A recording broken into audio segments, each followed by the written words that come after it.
Alright, so welcome to this year's Gateway Election Dissection. We have three panelists who are here with us. Thanks so much for everyone who's here. We have Kevin Mupunga, who's a bilingual second-year nursing student. He's also the Vice President Media and Marketing with the Black Student Association. And last year he was a first-year representative on the Bilingual Student Advisory Board, and he sat on the UNICEF Sponsorship Committee. We also have Victoria Chu, who was a past online editor and also arts and culture editor and a contributor at the Gateway for years, and now she is a law student. And we also have Rory Storm, who graduated in November. He ran unsuccessfully last year to be Vice President Student Life. He also has sat on 10 different committees during his time at university, including the Dean of Students Advisory Board, the Gender Neutral Washroom Committee, and he graduated with a double major in arts and was heavily involved with the Greek fraternity.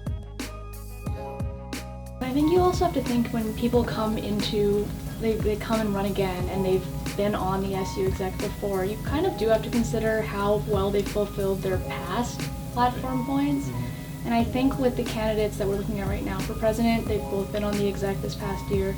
They haven't really stepped up the plate as much as they really could have on their past platform points. To be reiterating those problems is not particularly effective because, like I said, we already know what the problems are, and there have been some solutions that have been implemented and some ideas that have been brought up.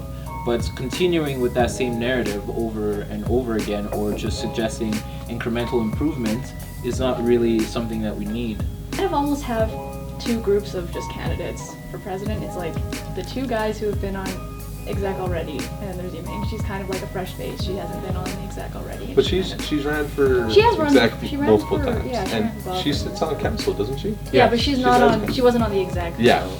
So it's kind of like, you know, she's fresher in that way. Hear me out. I think Yiming should win. She's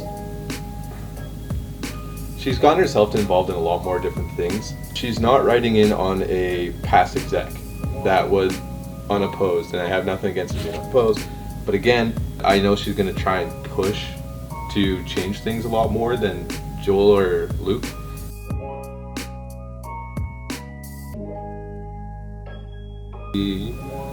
They both want to do the alternate textbooks thing. That's right. Same narrative as we've always heard.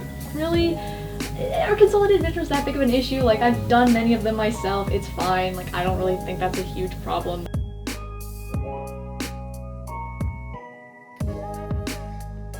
We just have to remember that they both bring good points, and I think they both will do the job.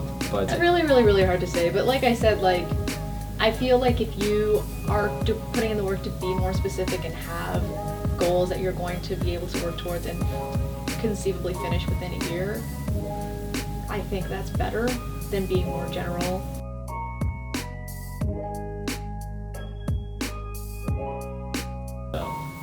I do believe that they both have an adequate vision for the position. Rowan had a cool thing that was related to Board of Governors. Oh yeah, he wanted to have another Board of Governors representative on. He made a very strong point.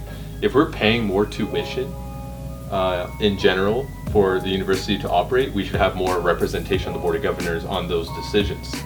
And so we only currently have two, where like several other universities he quoted actually has three, and I thought that was like a strong point overall that we should be pushing for.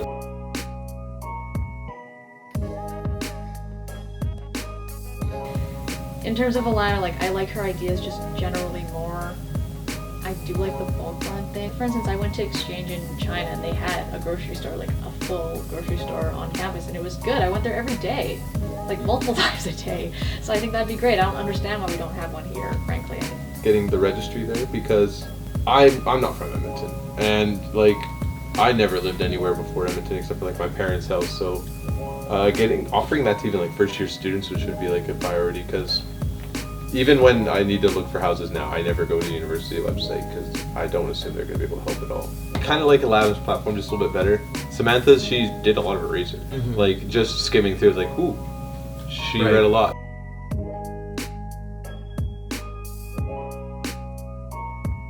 It seems to me that Dave, he's been in the game for a bit, and then there's Albert, who's the newcomer, and he's proposing some some pretty interesting things, like the voting thing, and then taking the top 3 to the board of governor with him. I think that's a very interesting idea, and I think he, being an outsider, that comes with unconventional ideas, definitely rings a good sounding bell.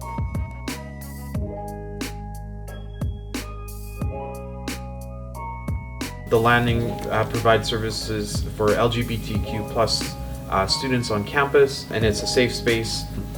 Do you guys think it should pass? Can pass, will pass, should pass. Fit that it brings. I've gone to some games and I've enjoyed my time, and it was free, and free pizza, free hot dog, this and that. I think that's one of the well done things that the university has.